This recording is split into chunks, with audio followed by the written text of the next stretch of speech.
Hey guys, welcome back to the channel. Appreciate you tuning in. So, a couple of days ago, I uploaded a video of building an entire cold email campaign live from scratch. I didn't know how it was going to go. I just decided it would be interesting to see and interesting to document the process to see how that changes over time. So, it's this video right here. I literally, after it was chopped down, that video came out to about an hour and 40 minutes. So, I did the entire thing from scratch, from the targeting to cleaning and enriching in Clay with my entire workflow to writing the copy live using ChatGPT and show that whole process and then actually launching it live. So these are the current results. I just wanted to show this step by step, right? And just show how I kind of think about this stuff and what I would do and actually do it in real time. So these are the current results. I launched 2 different campaigns. Why did I launch 2 different campaigns? It was really late at night. I forget. Oh yes, because I had 2 slightly different offers. I had 2 slightly different offers, same audience, generally the same copy. I mean, the offer statement changes, so that matters a lot. Same subject lines, same campaign strategy and call to actions. They're both Loom campaigns, pretty much the exact same. 3 to 10 employees with these companies. I think I expanded it maybe a little bit to 3 to 11 just for the sake of getting more leads because I wanted to stay around that 1,000 emails a day mark. So these are the current stats. Open rate, I'm not tracking open rate. That's why it says NA. So this is pretty interesting. So reply rates sub 1%, positive reply rates very high. So I'll show you how I'm thinking about this. I'd love feedback if anybody more experienced is watching this as well. I'm always open to the feedback because I don't know everything, but I know enough to know when to crank something. And this looks like something we can really crank and turn the intensity up on. So lead generation offers, and I had a consultation with a peer in the space of mine named Leo, who kind of opened my eyes to reply rates. So when I first started out, I would immediately think that there's a deliverability issue, like right away, and there might be, but that's the conclusion I would jump to. I would throw away all my inboxes and get discouraged and have to start over again in 3 weeks. It's self-sabotage. But with lead generation offers, it's not uncommon to see things hovering around the 0.6% reply rate. It's not uncommon. I'd be very concerned about deliverability, issues if the reply rates were sub 0.5% and then consistently for like 2, 3, 4 campaigns in a row. Not 2, but like at least 3 plus. But this is very interesting. So the reply rates are quote unquote low. I mean, they are low. But the positive reply rates are in the money territory. You see, it has a money sign for a reason. They're in the green. So we can really do something with this, which is nice because I built the whole thing live. So I walked through the whole process, was thinking out loud, and you can see how you can start to really start getting sales meetings and scale this up and start literally printing money pretty easily. Bounce rate, I don't even pay attention to that because our bounce rate is always super low. I don't even think I have the automated stop feature in Smart Lead to stop it when it goes up over a certain percentage, or maybe I don't think I do. I think I did for one of these campaigns where I set it to like 3%, but I knew we were gonna cross that. Like we use Million Verifier. By the way, I'll go over the copy as well and show you why I think it's working. But in terms of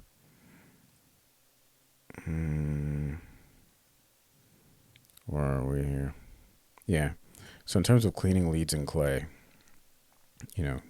we only use Mailtester Ninja, right? These are the only APIs I use in Clay right here.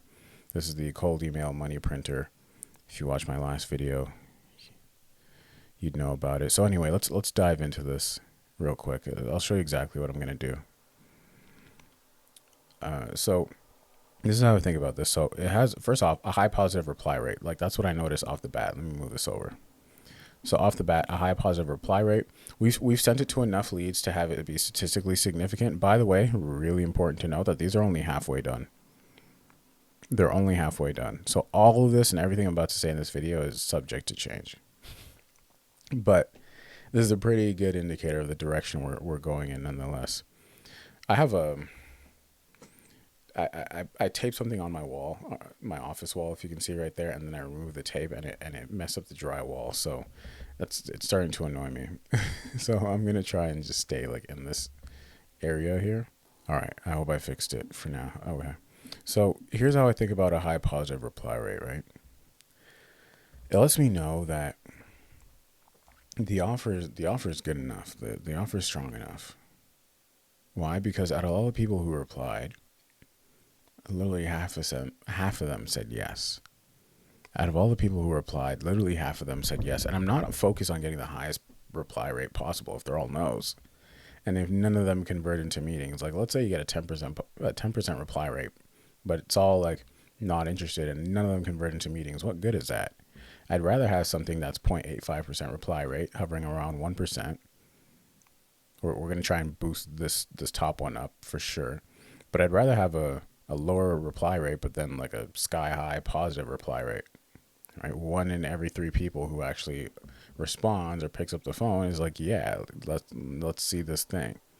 So high positive reply rate, I think, because the offer is strong, but also the CTA is inviting. So, and when we talked about the cold email money printer, it's exactly what I said in terms of campaign strategy. There's a reason why we went for Loom campaign, because it's best for building trust. It just is. It's just easier to move people to the next step and get them to kind of engage with you in that way. Because it's not like it doesn't feel like there's an obligation to buy anything. It doesn't feel like you're selling them anything.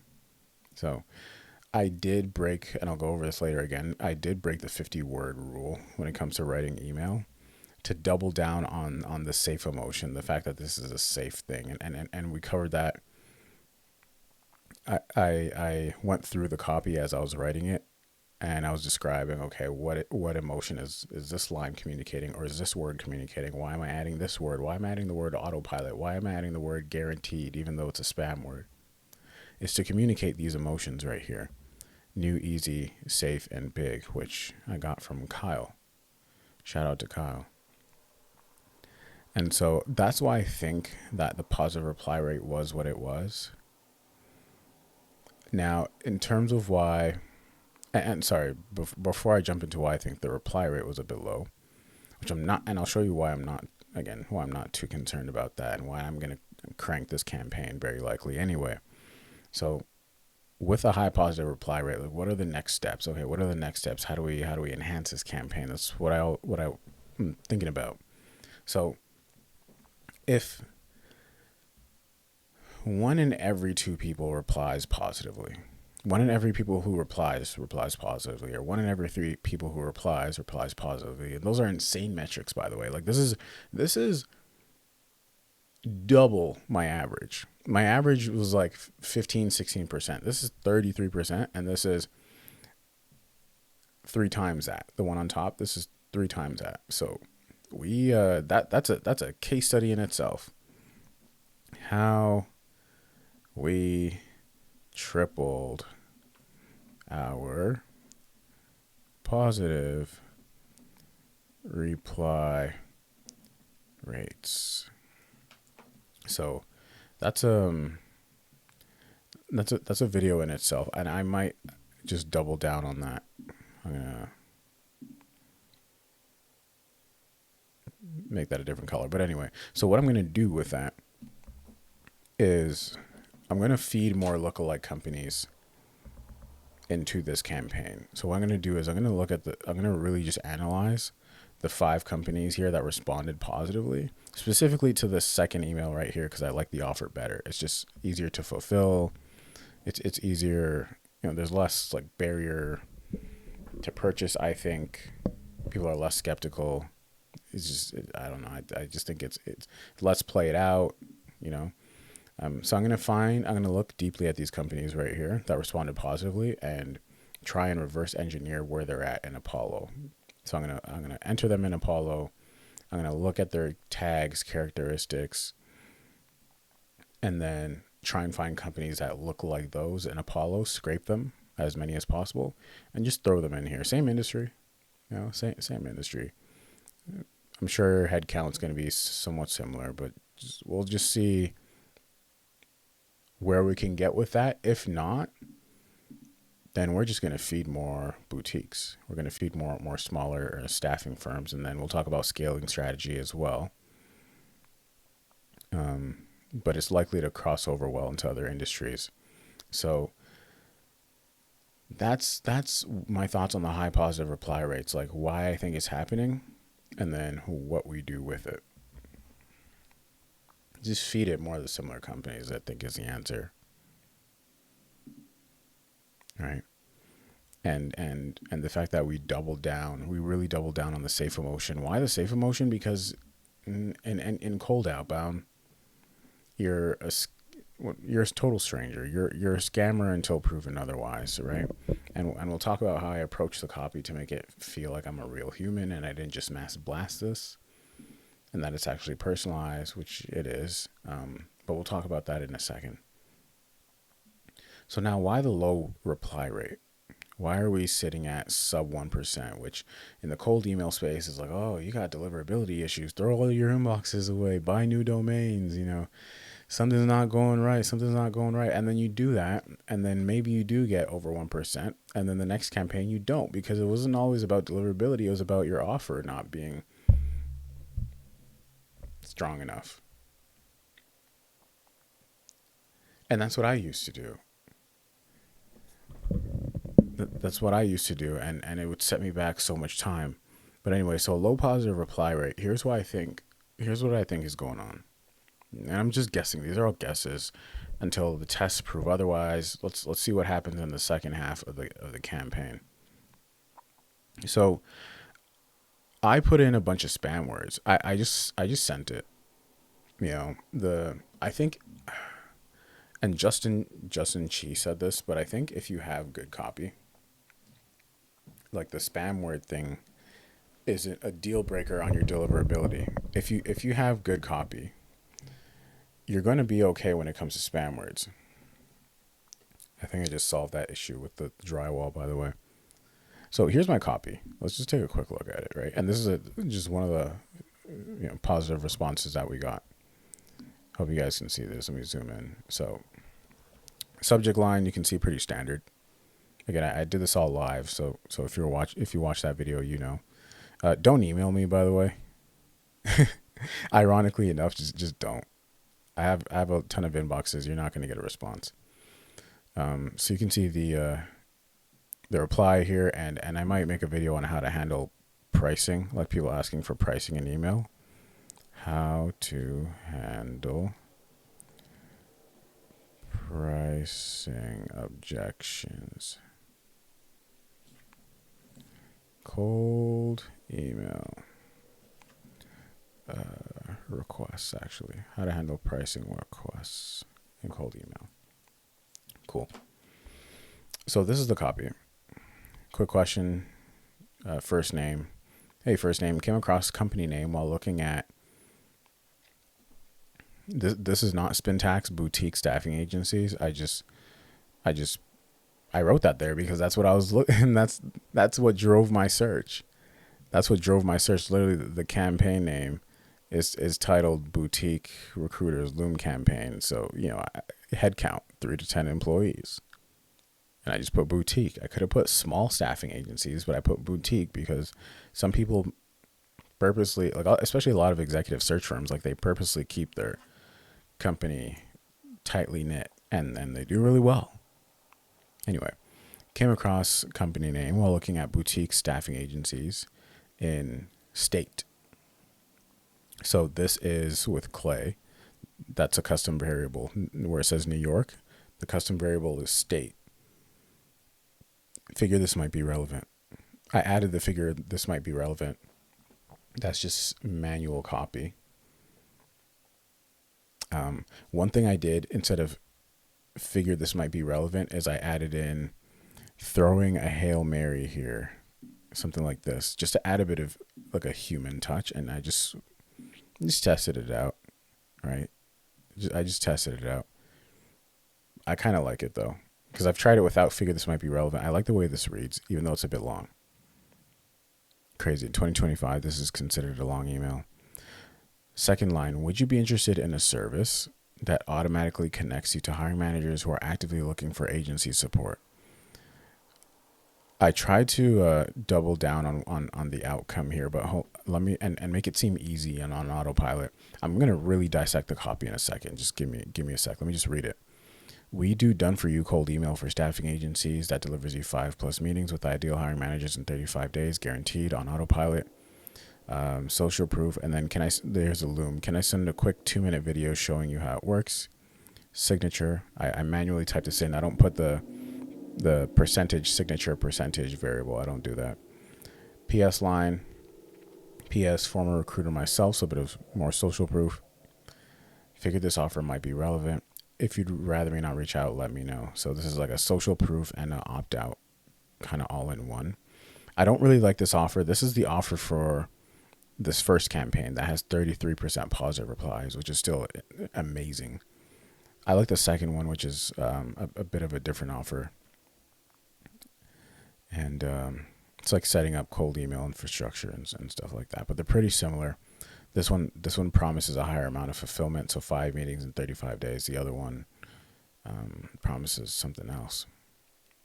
Beats me right now. But anyway, so low reply rate. I put in spam words. I put in things like guarantee. So see how I put in guarantee right here? Guaranteed on autopilot.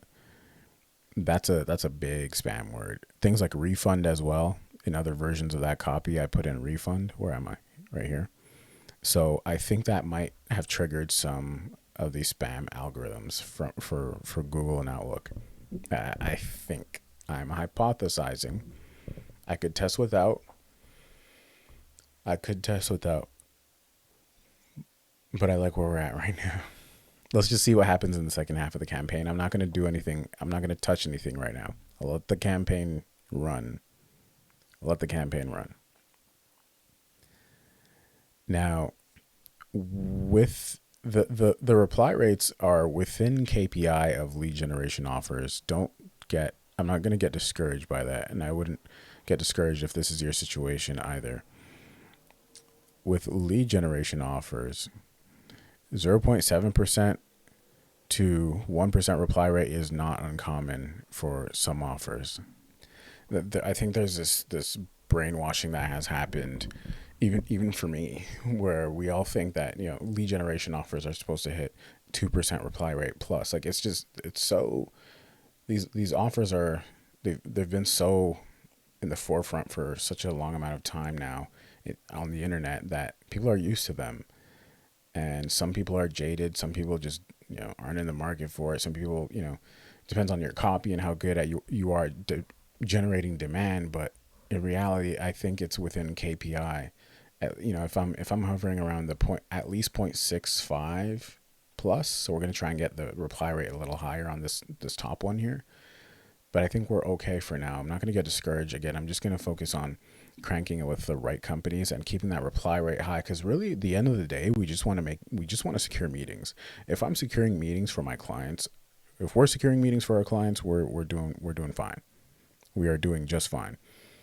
I would like to get this over 1%, the reply rate, because if we keep these ratios the same, if we keep the positive reply rate the same but we boost the reply rate, there's a chance that, hey, we could get more positive replies. I think at the end of the day, we just got to send more emails, but I would like to get the reply rate over 1%. That would make me feel a little better about deliverability and stuff like that. The targeting, so to get the reply rate over 1%, I think the targeting could be better. I might try adjusting the copy so that it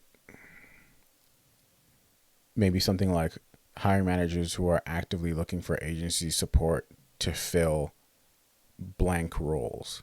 So roles that specific firm fills for. I might add that level of personalization. So I might try that. I also noticed a major typo, a major error in the copy. due to me not revising it. This is why I don't recommend doing your stuff late at night. And I did sleep on it, but I was so sleep. What's the term? Sleep lagged, sleep drunk. That I guess I didn't even catch it. I caught it the next day. So I fixed it, but that was after half the emails went out. Sorry, pretty much every lead had gotten contacted at that point with sequence 1 of the campaign. To get the reply rate over 1%, I'm also going to try and test shorter copy because the copy is a bit lengthy. It's funny because this is considered like a lengthy email. 1, 2, 3, 4, 5. It's really not, but I'm gonna test something out.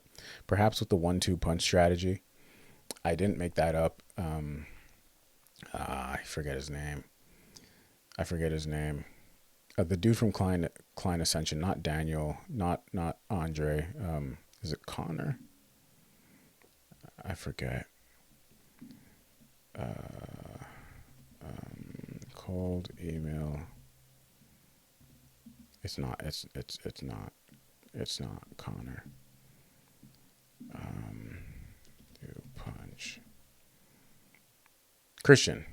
I'm sorry, Christian. I totally butchered that, but he has this thing called a 1-2 punch strategy where the first email is just asking a question, right? So the first email would literally be these just the first 2 lines, and then the second email would have the other 3 lines. So reason why I ask is we do done for you cold email for blah blah blah blah. First email is just, hey Jess, came across blah blah blah. Would you be interested in X, Y, and Z? Thanks, Pablo. So I might try that, see how it goes. I haven't had success with it in the past, but I still have high hopes because it looks good. It's just that question has to be really strong. And so when we talked about copywriting in the last video I put out with the cold email money printer, this one right here, I went into a lot of detail about the building blocks of successful cold emails that I've observed in my own experiments and from other people. And there's this thing of asking a question that reveals a pain. Josh Braun calls it poke the bear. And so that's what that question is right there. Induce some kind of like emotion. And I like it. You just have to think really, really deeply about the question you're going to ask. Like, what do they really want? So the question I'm asking here is, would you be interested in a service that automatically connects you to hiring managers who are actively looking for agency support? So one of the things I remember working as a recruiter is like, yeah, a bunch of these hiring managers are hiring and I'd cold call them and it'd be great, but they don't want to work with an agency. They're fine on their own. And that was a big problem, right? It was a big problem. And also you'd have to manually do it. We'd have to manually cold call, and that was a big thing. And so getting leads consistently, like hitting your quota for the month, would be tough. So a service, I haven't revealed the service yet, but a service that just automatically does it, automatically just connects you to people who are looking for agencies, that would be, that'd be great.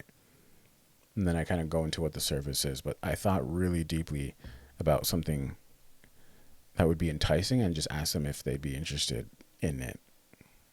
I didn't say, would you be interested in cold email? I didn't do that because what is cold email? Especially to folks who might not even have it set up and be able to realize what it can do. So that's that. I also tried in another version of this copy is, would you be interested in or have you considered using automated cold email to connect to hiring managers who are looking for agency support on autopilot? Like I put that version as well too, which I kind of like better. I don't know which one's doing better yet. I got to check the numbers. So I might test that stuff out, shorter copy, maybe the 1-2 punch strategy. I think I'll save that for a new campaign, but I like where we're at right now. I'm going to try some things to get the reply rate over 1%, because if we get the reply rate over 1%, this goes like We're in the game. We're in the game. A campaign, I'm not even thinking about 2%. That's just bonus. But we get the reply rate over 1%, and we're super close. We're within a 15th of a percent right now. If we get the reply rate to 1% on any of these two campaigns, fine if the reply rate drops to 20%, that's fine. But if we get the reply rate to 1%, or even if we just keep it as is, we're in the game. We just got to feed more emails to this. And the only reason why, one of the major reasons why I want the reply rate over 1% is to compensate, is to slow down the inboxes burning, because inboxes can burn faster the lower your reply rate is, right? So here, let me put that here because that's important. Let's put that right here. Yeah. Why is this white? Okay. Slow down inboxes burning by improving reply rate. Yeah, because Google's like, hey, this, or Outlook is like, hey, nobody's responding to this email, and this person keeps sending this email, so it might just be spam. Let's let's just automatically start marking stuff from this email to spam. Like that's what Google's thinking about. And we want to slow down the rate of that happening. So we are incentivized to get our reply rates up. So that's that. I've also noticed that I've been receiving minimal out of office replies. I don't even know if I received any. I received like a maternity leave. So I have received a couple or a few. Again, perhaps because I'm using spam words, but I think it's a potential early sign of deliverability issues. It's still very early though. It's still very early, right? Because we got to play with the targeting. We got to play with a bunch of other different stuff. Copy. It's only halfway done, right? So it's still super early, and then it'll take another few campaigns to be able to accurately say, okay, deliverability issue. Like things are below 0.5 consistently. I also might have. I recognize I might have skewed expectations because we're just coming out of the July 4th weekend. So as you can see, these were created on July 7th. July 4th was a Friday. July 7th was a Monday. These were launched on July 7th, the Monday, after July 4th weekend. So July 4th weekend, that week leading up to July 4th was all out of office replies. So I was getting a ton. of out of office replies. So I might have skewed expectations, so let's just see. Now, another reason why I think these campaigns are doing well in terms of positive reply rates is because one of the things that I'm always actively thinking about is how do I not sound like a spammer or a scammer? And so one thing I did was, and it's not, I don't show it in this copy, I kind of do, is I put something like this, like throwing a bit of a Hail Mary here. You're welcome to steal this because I just shared it, but just credit me with it because I invented it. Throwing a bit of a Hail Mary here, or something like, figured this might be relevant. And I do this again in the PS line. I do it again in the PS line, purposely so. Let me, there we are. And we're going to put this here. I'm going to put this here. And we're going to put that there. Great. So in this example, I put, figure this might be relevant if you look at that first line right there.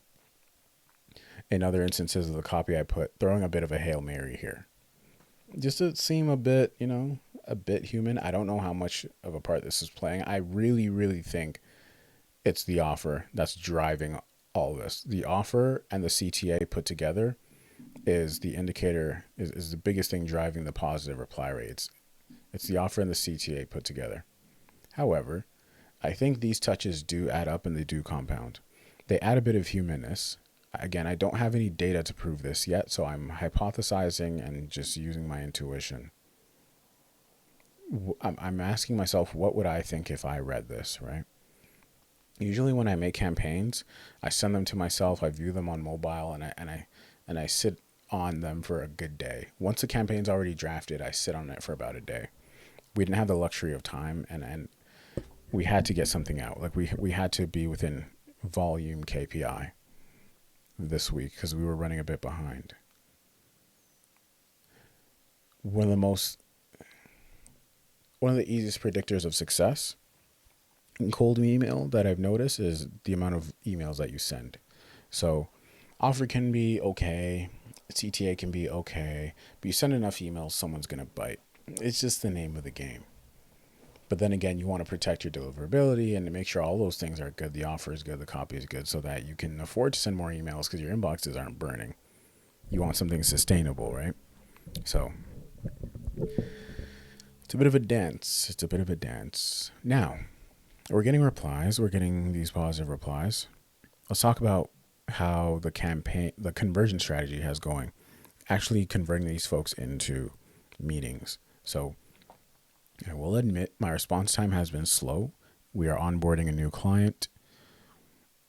I had a lot going on this week. I had to take my mom to the airport yesterday and just a bunch of stuff. And so I'm getting these positive replies when I'm on the road. Or I got one at like 9 something p.m. last night, and I go to bed really early. This one, yeah, like this one right here was, I don't have the time, but this one was sent late. This reply was sent really, really late. It was like, I don't know, 10 or 11 or something like that. It was sent really late. And I could have just been like, yeah, by any means possible, let's go record the Loom video. But my lighting would have been bad. I was sleep drunk. Like, presentation matters a lot. So my response time has been slow. That was just a bunch of excuses. So here's how I'm actually going to fix this. So what I'm going to do is I'm going to go into make.com. And I'll build this today when I have a spare 5 minutes. It's really easy to do, or a spare 10 minutes. I'll just make an autoresponder that'll say something to the effect of, hey, appreciate you getting back to me, or thanks for getting back to me, first name. Absolutely. So their response is, yes, please send the video. I'll say, absolutely. I'll send the video over within the hour or within half an hour, something like that. Likely within the hour or ASAP. And that buys me just a little bit of time. At least I responded within 5 minutes. Make.com to create autoresponder that responds within 5 minutes. Responds within 5 minutes. So we talked about KPI, and one of the most important metrics when we're looking at the cold email money printer, and one of the most important campaign metrics when it comes to campaign management is replying within 5 minutes and having your responses ready if they're interested. So I will admit I didn't follow that rule, and so that's exactly how I'm going to fix that today. Another way I'm going to do that is I might standardize the looms that I'm sending with a Gamma Doc presentation. So what's happening is I have a general outline that I follow, but I go to the client's website. I'm kind of doing it the way I'm doing it, this format here, with like the OBS screen recording, and I'm going through the website, then I'm going through my website, I'm showing the case studies, internal case studies and stuff like that. And it can take a little bit, and I got to edit it and stuff like that. But if I just had a Gamma Doc that I could kind of read off of, still screen recording, I think it would be easier. I'm not sure. I got to think about it. But either way, I think the most important piece of this puzzle is this right here, this make.com autoresponder. I think that's going to help me sleep at night a little more. Next thing is I'm considering introducing a subsequence. So if they're interested, then they automatically get put into a subsequence, or once the loom is sent, they automatically get put into a subsequence.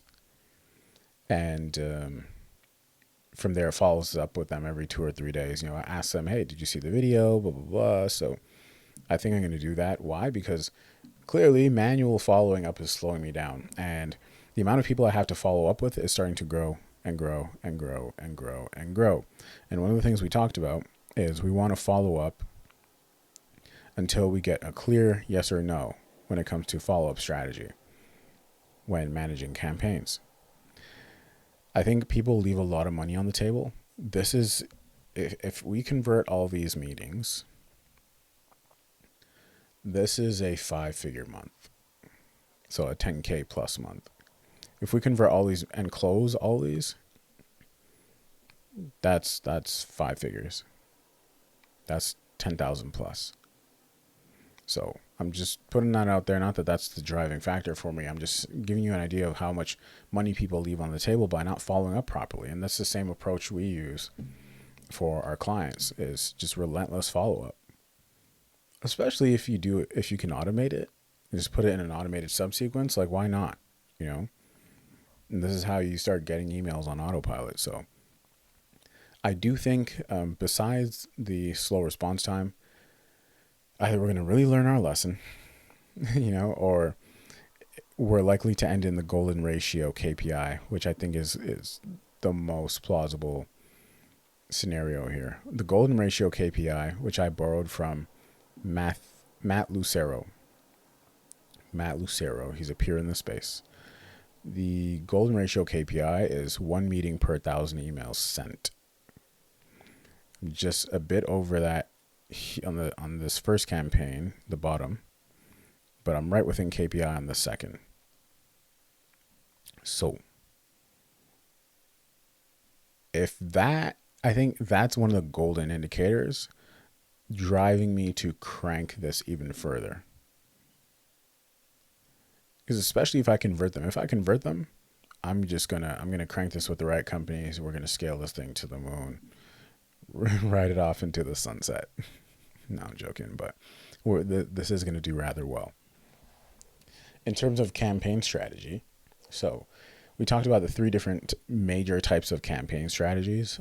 If anyone knows of any others, please let me know, but I'm only really working with these here. So campaign strategy, we talked about how much this matters in the cold email money printer OG video. By the way, anyway. So Loom campaigns, lead magnet campaigns, and direct pitch campaigns. We chose the Loom magnet campaign, and I'm going to stick to that. I'm going to keep that going because I would like to see where our metrics are at when we implement the following. So refine targeting. When we implement this autoresponder and subsequences that we spoke about over here. When we standardize the Looms with a better script, because I think that can be improved as well, because a Loom is like a mini VSL, it's like a 2 to 5 minute VSL. And then with more volume, more leads and more volume. And I got to do this. I got to be strategic about this in a way that it's not going to dilute the targeting. Because I could start putting a bunch of more companies and contacts in here, and then my targeting goes down the water, which is not what we want. Part of the success we're seeing is because the targeting is what it is. So now scaling this, what's our scaling strategy here? Now that this is going well, this offer is I would think it's pretty easy to adapt if we just continue to target continue to target boutiques and industries that we can kind of speak on or speak to very well. So again, these 3 main levers right here, 3 to 10 employees, USA, industry. I might regret sharing the sauce in a few months, but we'll see. We'll see. By that time we'll be all right. We'll be on to something else. So this is exactly how we build this lead list. Exact approach, and I did it live, and then I built this mind map for you guys, and hopefully you can put it to good use. But this is it, right? This is it. And here are some notes that I just want you to take away if you're watching this. I've achieved reply rates like this in the past. I mean, all the time. And I would dismiss these campaigns because the reply rates were below 1%, let's just say 2 campaigns in a row, and it'd be like, oh, my inboxes are burnt. One of the most freeing things, and one of the things that changed my perspective the most, is the fact that, I had to look at the offer I'm offering, which is lead generation, and realize that different offers have different kinds of KPIs.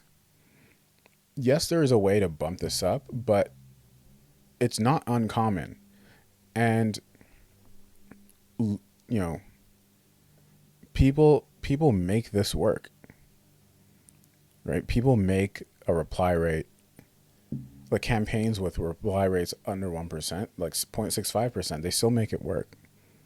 They don't change anything about it. They just feed it and continue to feed it. Why? Because the positive reply rate is saying, hey, this is still usable. Like, there are people out there who want this thing, or who are at least interested in hearing more about this thing. So I'm gonna keep this going, and I'll report back to you guys on how the second half of this is doing. That's really how I review campaigns. I'm also gonna try this with another industry, just because. Like, I just really want to see if it crosses over, and also I'm gonna need to send more emails to someone, So that's where my head's at. Anyways, guys, if you've stuck around this long, I appreciate you. If you run a business, a B2B business, and you'd like to get your cold email infrastructure set up and managed for you, we can do that for you and start getting you meetings. So we can talk about what that looks like in a strategy call. I'll put the link in my description. Other than that, see you guys in the next video. I'm out. Peace.